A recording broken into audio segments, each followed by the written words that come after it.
I'm here today to talk about the science behind success, which I think is one of the best kept secrets in our quest for not only business success, but success in all areas of our lives.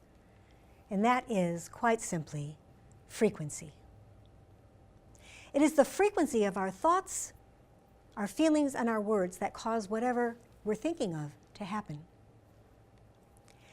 So I want to ask you a couple of questions. What do you think is going on when you think of someone and then the phone rings and it's that person? What's up with that? Some people call it coincidence. I call it frequency, and science supports it. Or how about this? You're cleaning off your desk one night, and you're going through all your business cards, and you come across a business card with a picture of a friend you haven't seen in months or maybe even years. And then the next day, you bump into them at Starbucks. Coincidence? Some people may think it's coincidence, but I say it's frequency, and science supports it. So I'm here today. My intention for being here today is to raise your awareness that your thoughts and your feelings and your words are all frequency that are impacting the quantum field, causing whatever you're thinking, feeling, and speaking about to happen. Now, I've done a great deal of research on this, scientific research on this, especially with the onset of quantum physics in the past 20 years. And I'm not going to bore you with too much science today, but I do want to give you some very important facts that will substantiate what I'm saying. And we're going to begin with our beloved Uncle Albert as an Einstein. And he says, everything is energy. That's all there is to it. It can be no other way. This is not philosophy. This is physics. So let's talk about that for a moment. If everything is energy, everything is energy. This table is energy. And this table is energy that's vibrating at such a slow, low frequency that we can see it and we can feel it. Our bodies are vibrating at a quicker frequency, so they're less dense. And everything that we see in the material world, plants and animals, are all frequency, vibrating, all energy, vibrating at a frequency that determines its density. And our thoughts, our feelings, and our words, we don't see them. They're invisible. But they're impacting the quantum field all the time, causing what we're thinking, feeling, and speaking to happen. So what exactly is frequency? Let's look at frequency. Frequency is the rate of occurrence of anything. Like, how many times do we go to the gym every week? Or how much time do we watch television every day? Or brushing our teeth? This is frequency, the rate of occurrence of anything. There's another definition of frequency that's more scientific, and this is the number of waves that passed through a specific point in a certain period of time, and it looks like this. You can see them moving. Science also tells us this, that positive thoughts equal a high frequency, and negative thoughts equal a low frequency. So, how many of you like Trader Joe's? How many of you are fans of Trader Joe's? Yeah, quite a few in this room are. Yeah. Trader Joe's, I love Trader Joe's. Trader Joe's is one of my favorite stores. I shop there all the time. I'm there at least a couple of times a week. I love going there. I walk in and I feel good when I'm in there. The vibe is good. The employees are happy. They just don't, if you ask them a question on where something is, they just don't say it's in such and such an aisle. They practically take you by the hand and they bring you over to it. And the customers are happy. And the food, it may not be farmer's market, but it's good. It's high quality. I want to tell you a story. Last summer, I had a luncheon and I forgot a couple of very important items. So I jumped in my car, and I zoomed to Trader Joe's. I went in the store, I bought the items, and I'm at the checkout, and I looked in my purse, and my wallet wasn't there. And in my mind's eye, I saw the wallet sitting on my desk at home when I had been paying bills that day. So I said to the cashier, gosh, I really need these items. Do you think that I can take them now and then come back later with the money? And he said, hold on a second. So he called over the manager of the store, Dave, and I explained my situation to Dave, my dilemma. He didn't even say a word to me. He reached into his pocket, he pulled out his wallet, he took out his credit card, and he paid my bill. Who does that? You're not going to find it at the large grocery store chains. So Trader Joe's is the perfect example of a conscious corporation, what I call a conscious corporation.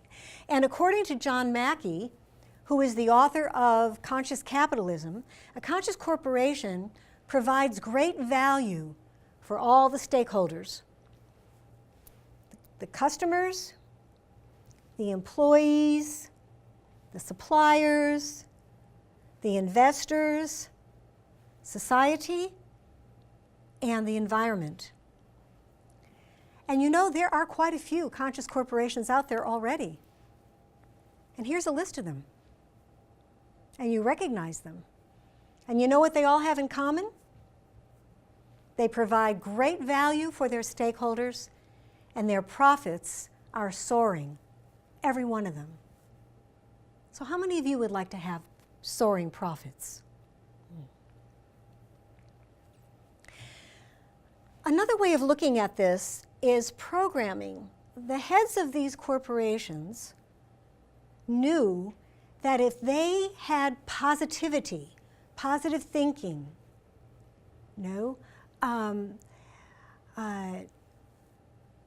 philosophy that supported the employee. You know, making good money was very important. And Trader Joe's pays quite well, as I understand, but they pay well, they provide good benefits for their employees, and they have wonderful mission statements. I encourage you to go online and check out Trader Joe's mission statement. It's rather long, which is why I didn't put it here, but check it out and look at the mission statements of any of these conscious corporations, and I think you'll be very impressed with what they have to share. So programming, let's talk about that for a little bit. How many of you think that programming is important? How many of you believe that we have subconscious programming that doesn't serve us? We have positive programming, which is what conscious corporations do, but we also have negative programming. So I want to share a story with you about some negative programming that I endured in my life that changed my life.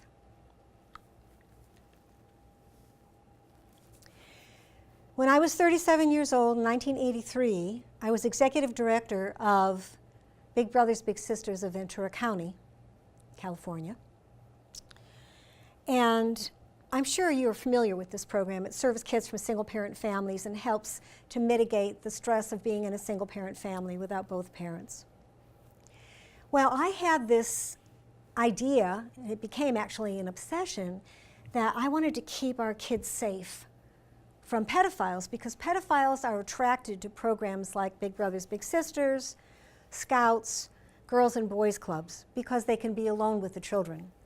So to this end, I hired a caseworker. Her name was Sandy, and she had just graduated with her MSW, and she had a concentration in molestation prevention. So the two of us developed this great program for our kids, for the bigs, as well as for the parents.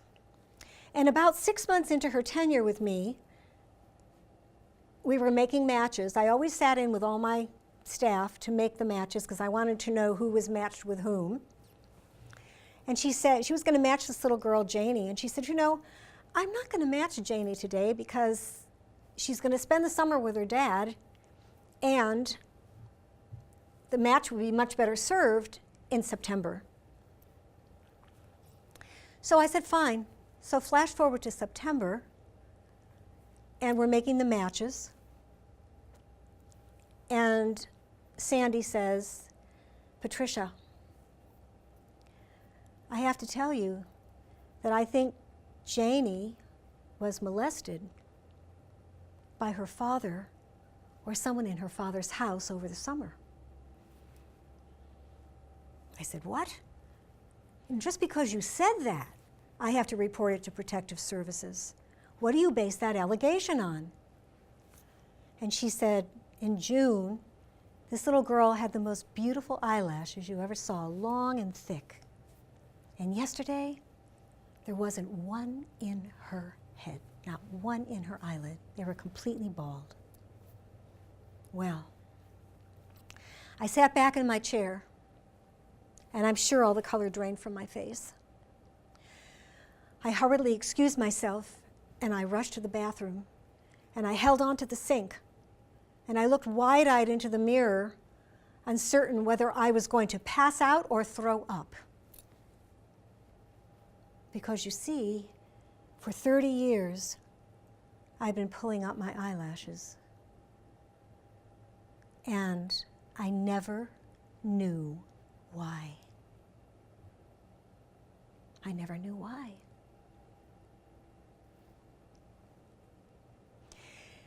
So as a little girl, at age 6, when I started doing this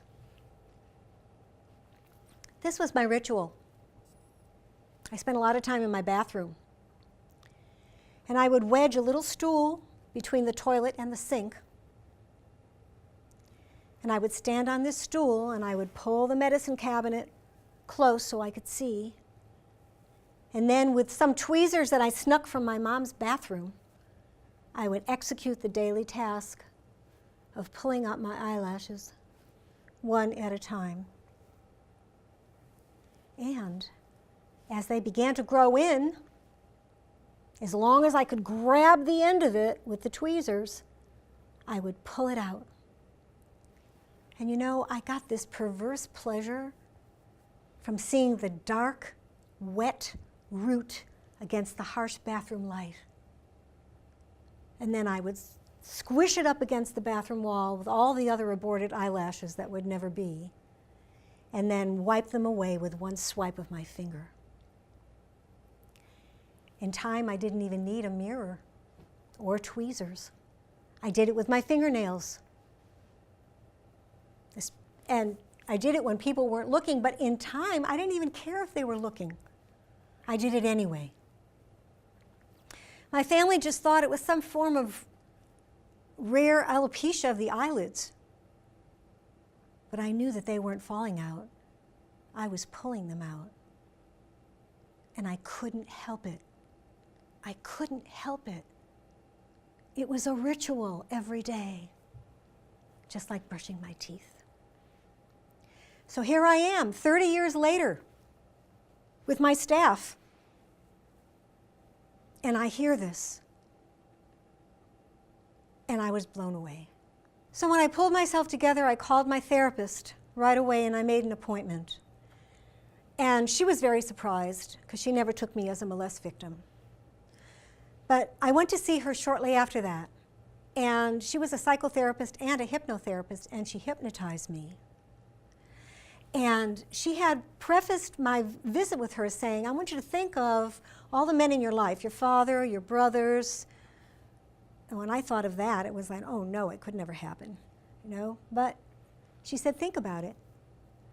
So she hypnotized me, and she said, when we're going to go down an elevator to the age that you think this happened, and when those elevator doors open, you're just going to tell me, you're just going to watch.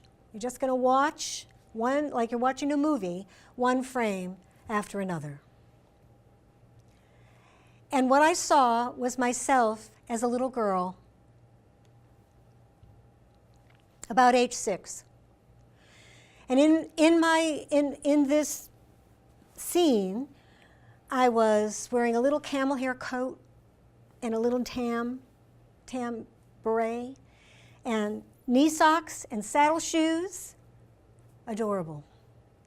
And I was walking up toward my elementary school, which was on the right side of the street, Lincoln Street, and on the left side of the street was the church I went to, St. Maurice Church, where I went to catechism every week. And in this experience, the next frame was me standing in the hallway of the school. The auditorium was straight ahead, the principal's office was to the right, and the library was to the left. And there was a man standing next to me, and he was wearing a gray uniform, and he had gray at the temples. He was probably in his 40s, and he was leaning on this big floppy broom. You know those big, huge, wide brooms that they used to clean the hallways in schools? He was leaning on that, and he was talking very sweetly to me, and he was saying, I have a present for you. I have something for you. I want you to come after school to my office. Well, his office was the furnace room in the basement of the school, across from the gymnasium and down from the girls' lavatory. And I went, and I saw in this therapy session everything that happened to me. And I'm not going to go into the details, but it was graphic.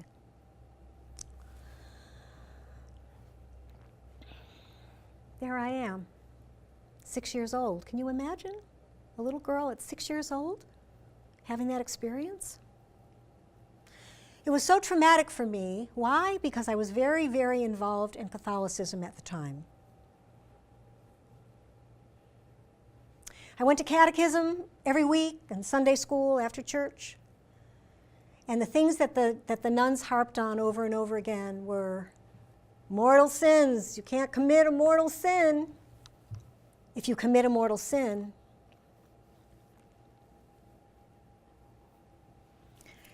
and you die, you burn in hell forever. But the worst punishment, they stressed, the worst punishment was not burning in hell forever, is that God would never love you again. And that was the nail in my coffin, so to speak. I didn't tell anyone. Who was I going to tell? This was the 50s. Usually when kids did something wrong in the 50s or something happened, the parents really didn't believe them. They believed the teacher or the priest or the nun or whatever. So I didn't even think of telling my parents. And I just buried it very deep within me, and it resulted in this PTSD behavior called trichotillomania, which I described to you a little earlier. My therapist said, don't ever doubt that this happened to you, and now it's time to heal it. And that was a turning point for me. That was a turning point where I knew that I could make different choices and move my life in a different direction. About a year later, my mom died. And after she died, I was talking to my aunt, and I shared with my aunt what I never shared with my mom. I shared with her about my molestation. And my aunt said, you know, Trishy, that's what she called me, your mother was molested by a priest when she was 12 years old. And I was raped by a relative when I was 16. And she went on, there was more to tell. Apparently, sexual abuse was in my female lineage. And when I heard this, I made the decision right there and then that not only would I heal it for myself, but I would heal it for all the women in my lineage. And not only that, I would heal it for all women everywhere. You know, the Me Too movement is here. Every night we listen to the news and we hear something new. The Me Too movement is here, and it's on the rise. So after this, I got very much involved in my personal growth. And the direction I went in was what I shared with you earlier, this talk about Einstein and energy, and everything is energy, and we are spiritual beings having a human experience, and we're creating our reality all the time. And I thought, well, Now I'm consciously creating my reality. If I'm creating my reality, then I'm going to create a positive reality. I'm going to create a great life now. So I started a television show called The Paradigm Shift. And a paradigm is a worldview. It's something that everyone in the world subscribes to. For example, before Columbus discovered that the world was round, the paradigm of the day was that the world was flat. Before Galileo discovered that the planets revolved around the sun and not around the Earth, everyone thought that the Earth was the center of the solar system. So the paradigm that I'm talking about in my show is this paradigm shift, and I call it the mother of all paradigm shifts. And this is that we're energy beings in physical form. We're creating our reality. Many metaphysicians today refer to it as us moving from Homo sapiens sapien, which is what an anthropologist would tell you we are now, to what's called Homo noeticus, or Homo universalis, the universal human, the human that understands the power that we have, an innate power that we have as energy beings in physical form, spiritual beings having a human experience. So I was very interested particularly in the scientific foundation of this. I got interested in quantum physics. And I started interviewing scientists and PhDs and MDs and people that were in this conversation expressing it through their own expertise, their own body of work. And one such person, which is one of my favorite, is Dr. Bruce Lipton.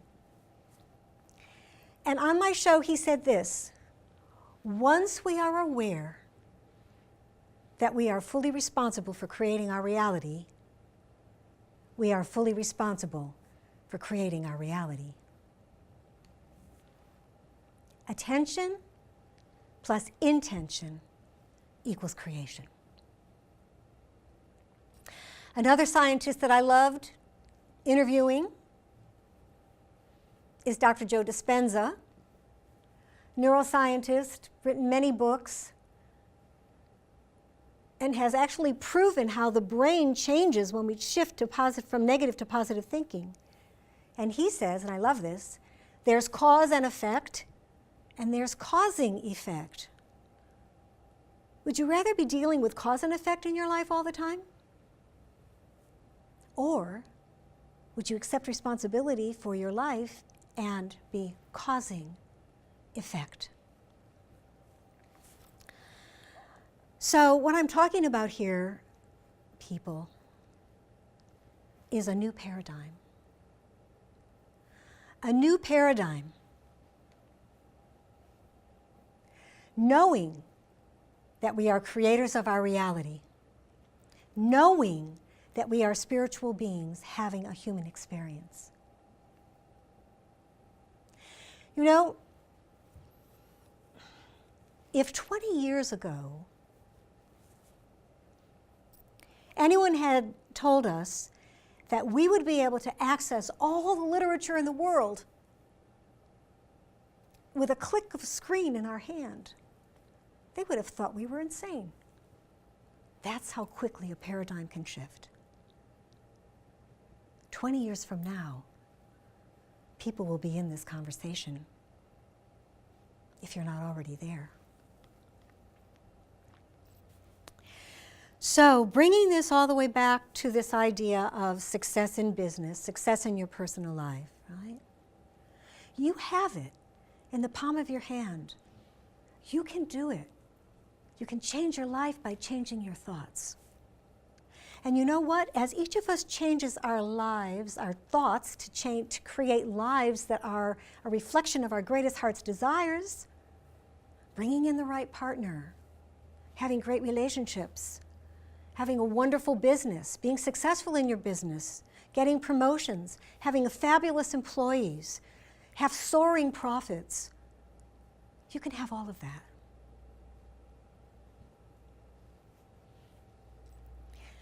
You know, I'm not a scientist in an academic sense. I'm not. It's been an interest of mine that supported my work. But I am a scientist in my own life laboratory. I do the work. And I do it every single day. And I'm here to say that it works, because here I am, right now, standing before you, sharing my passion. What I came here to do in this lifetime is to inspire you to know that you can change your life in the most positive direction that you can imagine. And Einstein says imagination is greater than knowledge. So this is my paradigm shift. What's yours? Do you want to attract more competent employees? Do you want better relationships with your staff? How about your personal life? Would you like to make changes there? Well, you can do it. You have the power to do it. And if you need some help, I would be happy to assist you with a program that I've developed, where I go into much more detail on this and how we actually can apply this practically in our lives every day. So thank you very much for listening today, and I hope that you will take what I have to share to heart.